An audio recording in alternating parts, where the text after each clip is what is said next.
शनिदेव व्रत कथा। एक समय स्वर्गलोक में सबसे बड़ा कौन के प्रश्न पर 9 ग्रहों में वाद विवाद हो गया। विवाद इतना बढ़ा कि परस्पर भयंकर युद्ध की स्थिति बन गई। निर्णय के लिए सभी देवता देवराज इंद्र के पास पहुँचे और बोले, हे देवराज, आपको निर्णय करना होगा कि हम में से सबसे बड़ा कौन है। देवताओं का प्रश्न सुनकर देवराज इंद्र उलझन में पड़ गए। इंद्र बोले, मैं इस प्रश्न का उत्तर देने में असमर्थ हूँ। हम सभी पृथ्वी लोक में उज्जैनी नगरी में राजा विक्रमादित्य के पास चलते हैं। देवराज इंद्र सभी ग्रह उज्जैनी नगरी पहुँचे। महल में पहुंचकर जब देवताओं ने उनसे अपना प्रश्न पूछा तो राजा विक्रमादित्य भी कुछ देर के लिए परेशान हो उठे, क्योंकि सभी देवता अपनी अपनी शक्तियों के कारण महान थे।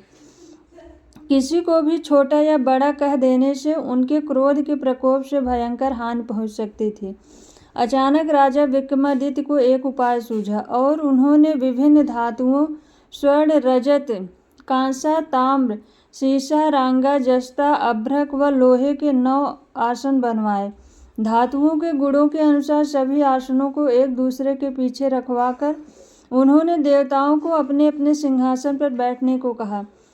देवताओं के बैठने के बाद राजा विक्रमादित्य ने कहा, आपका निर्णय तो स्वयं हो गया। जो सबसे पहले सिंहासन पर विराजमान है वही सबसे बड़ा है। राजा विक्रमादित्य के निर्णय को सुनकर शनि देवता ने सबसे पीछे आसन पर बैठने के कारण अपने को छोटा जानकर क्रोधित होकर कहा, राजा विक्रमादित्य, तुमने मुझे सबसे पीछे बैठाकर मेरा अपमान किया है। तुम मेरी शक्तियों से परिचित नहीं हो। मैं तुम्हारा सर्वनाश कर दूंगा। शनि ने कहा, सूर्य एक राशि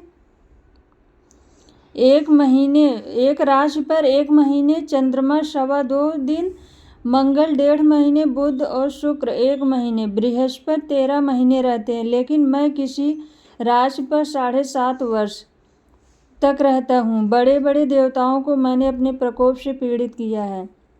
राम को 7.5 के कारण ही वन में जाकर रहना पड़ा और रावण को 7.5 के कारण ही युद्ध में मृत्यु का शिकार बनना पड़ा।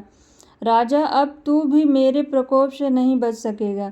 इसके बाद अन्य ग्रहों के देवता तो प्रसन्नता के साथ चले गए, परंतु शनिदेव बड़े क्रोध के साथ वहां से विदा हुए। राजा विक्रमादित्य पहले की तरह ही न्याय करते रहे। उनके राज्य में सभी स्त्री पुरुष बहुत आनंद से जीवन यापन कर रहे थे। कुछ दिन ऐसे ही बीत गए। उधर शनि देवता अपने अपमान को भूले नहीं थे। विक्रमादित्य से बदला लेने के लिए एक दिन शनिदेव ने घोड़े के व्यापारी का रूप धारण किया और बहुत से घोड़ों के साथ उज्जैनी नगरी पहुँचे। राजा विक्रमादित्य ने राज्य में किसी घोड़े के व्यापारी के आने का समाचार सुना तो अपने अश्वपाल को कुछ घोड़े खरीदने के लिए भेजा।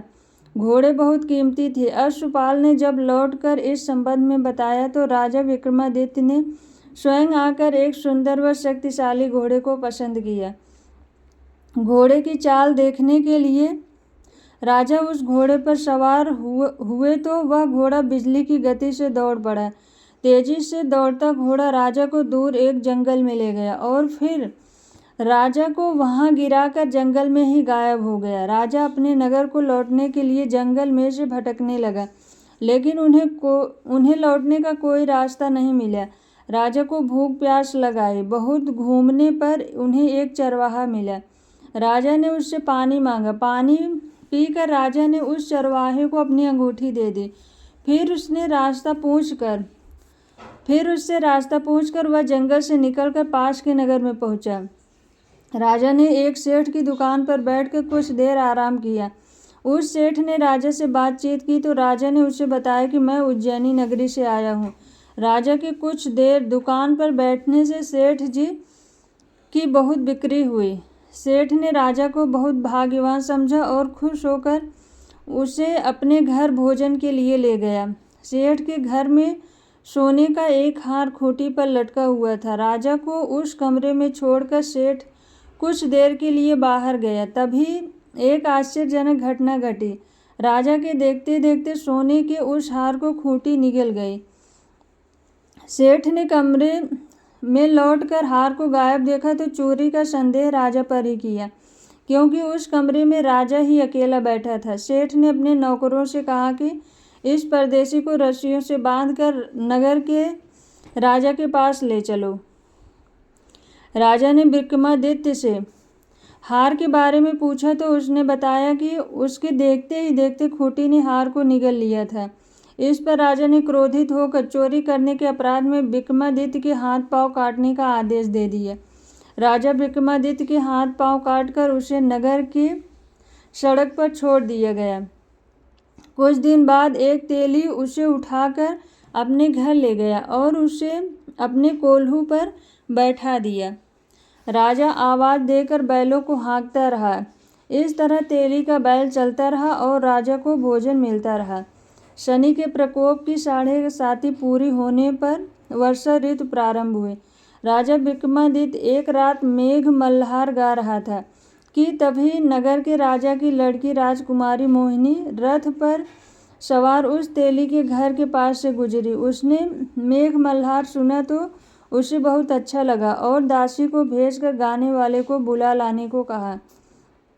दासी के लौटकर राजकुमारी को अपंग राजा के बारे में सब कुछ बता दिया। राजकुमारी उसके मेघ मल्हार से बहुत मोहित हुई, अतः उसने सब कुछ जानकर भी अपंग राजा से विवाह करने का निश्चय कर लिया। राजकुमारी ने अपने माता पिता से यह बात कही तो वे हैरान रह गए। रानी ने मोहिनी को समझाया, बेटी तेरे भाग्य में तो किसी राजा की रानी होना लिखा है, फिर तू उस अपंग से विवाह करके अपने पाँव पर कुल्हाड़ी क्यों मार रही है। राजकुमारी ने अपनी जिद नहीं छोड़ी। अपनी जिद पूरी कराने के लिए उसने भोजन करना छोड़ दिया और प्राण त्यागने का निश्चय कर लिया। आखिर राजा रानी को विवश होकर अपंग विक्रमादित्य से राजकुमारी का विवाह करना पड़ा। विवाह के बाद राजा विक्रमादित्य और राजकुमारी तेली के घर में रहने लगे। उसी रात स्वप्न में शनिदेव ने राजा से कहा, राजा तुमने मेरा प्रकोप देख लिया, मैं तुम्हें अपने अपमान का दंड दिया है। राजा ने शनिदेव से क्षमा करने को कहा और प्रार्थना की, हे शनिदेव, आपने जितना दुख मुझे दिया है अन्य किसी को न देना। शनिदेव ने कुछ सोचकर कहा, राजा मैं तुम्हारी प्रार्थना स्वीकार करता हूँ। जो कोई स्त्री पुरुष मेरी पूजा करेगा, शनिवार को व्रत करके मेरी व्रत कथा सुनेगा, उस पर मेरी अनुकंपा बनी रहेगी।